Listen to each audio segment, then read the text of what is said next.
वहीं झारखंड के मांडर विधानसभा उपचुनाव की तैयारियों में तमाम प्रत्याशी लगे हुए हैं और इसके लिए अपना पूरा दमखम झोंक रहे हैं। साथ ही जनता के बीच जाकर अपने पक्ष में वोट करने की अपील भी कर रहे हैं। तो वहीं जनसभाओं का सिलसिला भी जारी है।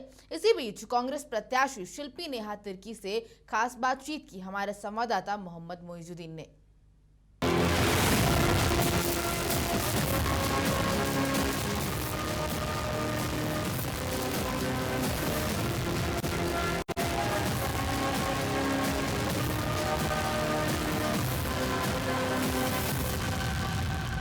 झारखंड की सियासत में मांडर विधानसभा हमेशा से राजनीतिक उत्साह और चुनाव का क्षेत्र रहा है। ऐसे में मांडर विधानसभा में उपचुनाव का आगाज हो चुका है और भाजपा और कांग्रेस के बीच एक कांटे की टक्कर अब देखनी शुरू हो गई है। इस वक्त हमारे साथ कांग्रेस के प्रत्याशी शिल्पी नेहा तिर्की जी है। शिल्पी जी, सबसे पहले स्वागत है आपका समाचार प्लस में। धन्यवाद। हम बात करेंगे जिस तरह से उपचुनाव का दौर अब शुरू हो गया है, आगाज हो चुका है, लोग अपने अपने दावेदारी की बातें रख रहे हैं।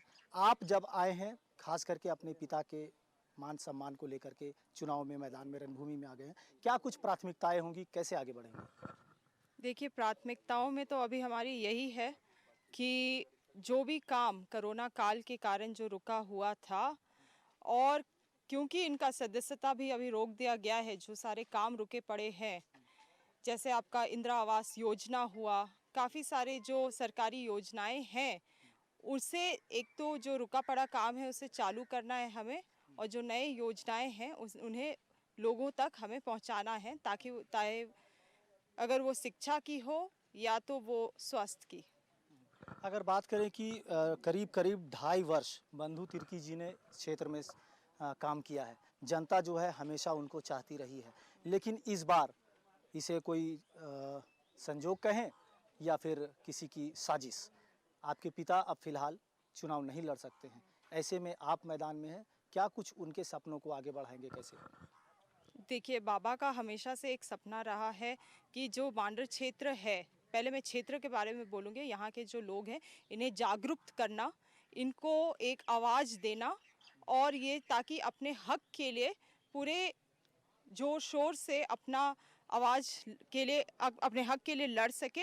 ये इनका जो जागरूक करना एक एजेंडा था, वो सबसे प्राथमिक था मेरे बाबा के लिए। रही बात राज्य स्थल में लेके, तो जो हमारी खतियानी है, खतियानी आरक्षण, उसकी प्राथमिकता रहेगी, और जो झारखंडी संस्कृति और परंपरा को जो हमेशा से बचाने का इनका रहा है एजेंडा, वो भी हमारे राज्य लेवल में वो रहेगा।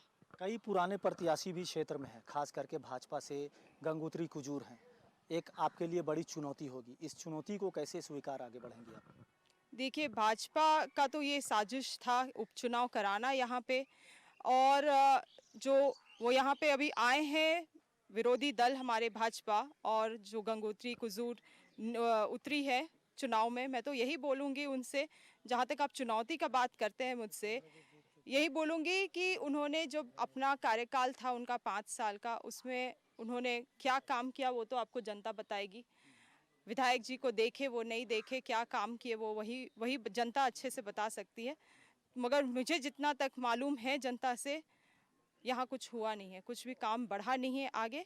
तो वो किस बलबूते पे, किस मुद्दों पे आ रही हैं, वो भी मुझे मालूम नहीं है। आपके पिता बंधु तिर्की जी पर आय से अधिक संपत्ति अर्जित करने का मामला भी सामने आया है, विधायकी भी चली गई है, ऐसे में अब उनके जगह पे आप आसीन होंगी, अगर जनता का साथ मिला तो कैसे फिर क्या होगा?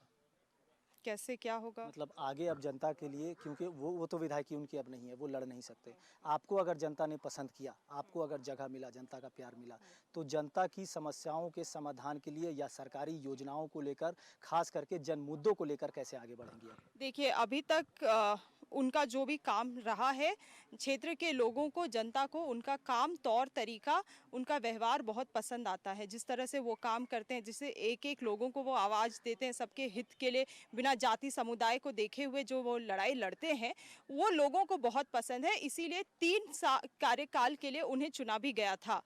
उसी तौर तरीकों को मैं लेते हुए आगे बढ़ना चाहती हूँ, और जो भी रुके हुए काम है, जैसे मैंने आपको पिछले भाग में बताया, जो मैं करना चाहती हूँ, उन सभी को अंजाम देना चाहती हूँ मैं। बिल्कुल, तो मांडर विधानसभा से कांग्रेस की प्रत्याशी शिल्पी नेहा तिर्की, इनके मन में एक उत्साह है, एक जुनून है और एक चुनौती के तौर पर स्वीकारते हुए अपने पिता के मान सम्मान को आगे बढ़ाना चाहती है। लेकिन कमी ये भी खलती है कि इनके पिता पर लगाए गए आरोप के बाद इन्हें एक चुनौती जरूर मिलेगी, लेकिन इन चुनौतियों को स्वीकार कर जनता के मुद्दों पर खरा उतरने का प्रयास करेंगी। अब कहना दिलचस्प होगा, देखना भी दिलचस्प होगा कि एक और जहां भाजपा के प्रत्याशी पूरे दमखम से इस रणभूमि में अपनी अपनी जो दावेदारी है वो कर रही है, वहीं कांग्रेस भी अपनी पूरे जोर आजमाइश में है। अब सामने ये छन कर आएगा कि कौन प्रत्याशी आगे आएंगे, जनता का प्यार किसे मिलेगा और क्या कुछ क्षेत्र के विकास का कार्य हो सकेगा। अपने सहयोगी राजेश के साथ मोइजुद्दीन, समाचार प्लस, मांडर।